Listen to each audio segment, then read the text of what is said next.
Hi welcome you all. இன்றைக்கி இவான வீடியோவில் என்னென்னா எனக்கு தெரிஞ்சதை உங்ககிட்ட நான் ஷேர் பண்ணியிருக்கேன். மேபி இது வந்து யூஸ்ஃபுல்லாக இருக்கலாம் உங்கள் ப்ரிப்ரேஷனுக்கு. அதுக்காக தான் ரீசனிங் செக்ஷனல் எடுத்துக்கிட்டோம் அப்படின்னா பசில் தான் மோஸ்ட்டாக அங்கே ரீசனிங்கோட செக்ஷனலில் நிறையா இதாகுன்றதுனால நான் வந்து கொஞ்சம் மெயின்ஸ் லெவலில் போட்டுட்ருக்கேன். இப்போவே மெயின்ஸ் லெவல் போடும்போது எனக்கு வந்து அப்போ போகும்போது லேக் ஆகாதுன்ற ஒரு ஹோப்னால் தான். ஏன்னா எனக்கு இப்போ நான் வந்து ஒரு மெயின் செக்ஷனில் எடுக்கிறதுல கொஞ்சம் கஷ்டமாக இருந்துச்சு. அதனால் அடுத்தது வந்து அரித்மெட்டிக்கும் நான் வந்து இப்போ வந்து பிடிஎஃப் பார்த்து சால்வ் பண்ணலாமே, மார்க் போட்டு சால்வ் பண்ணலாமேன்னு கேட்கலாம். பட் அதை விட ஃபஸ்ட்டு வீடியோ எடுத்தோடனே வந்து நம்ம அப்படி போகாமல் வீடியோ பார்த்துட்டே அதை பாஸ் பண்ணிவிட்டு அப்புறம் படிக்கும்போது எனக்கு கொஞ்சம் அது ஈஸியாக இருந்துச்சு. மேபி அது உங்களுக்கு யூஸ்ஃபுல்லாக இருந்துச்சுன்னா நீங்களும் அந்த மாதிரி ட்ரை பண்ணி பாருங்கள் வீடியோவில் பார்த்துட்டு. அண்ட் அதை விட கொஷின்ஸ்லாம் வந்து ஹிந்தி சேனல்ஸ் அந்த பக்கம் இருக்கிற சேனல்ஸ்லாம் ரொம்பவே நல்லாயிருக்கும். அது உங்களுக்கு யூஸ்ஃபுல்லாக இருந்துச்சுன்னா அந்த சேனல் ரெஃபர் பண்ணிக்கோங்க.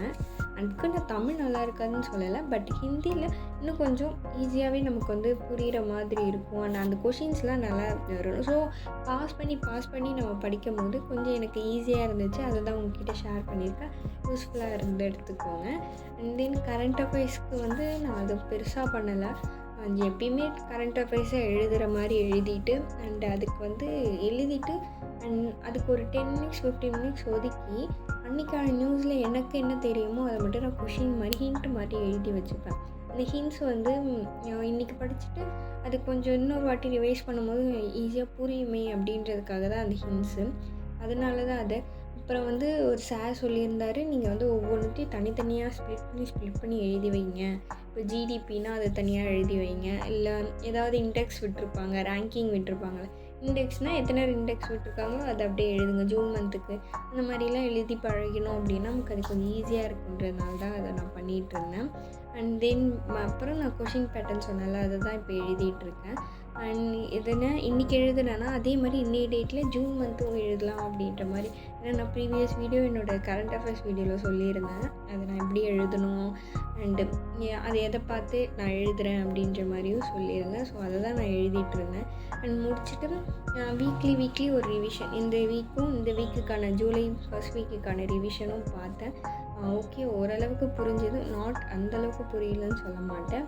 அடுத்தது வந்து டிஐ பார்த்தேன், மெயின்ஸ் லெவல் டிஐ தான் பார்த்தேன். இப்போதைக்கு ப்ரிலிம்ஸ் வந்து ஓரளவுக்கு எனக்கு ஓகே தான். நான் வந்து ப்ரிலிம்ஸில் அந்தளவுக்கு இதுன்னு சொல்ல மாட்டேன். அண்ட் ப்ரிலிம்ஸ் கிளியர் ப்ரிப்பேர் பண்ண வேண்டாம்னு சொல்லலை.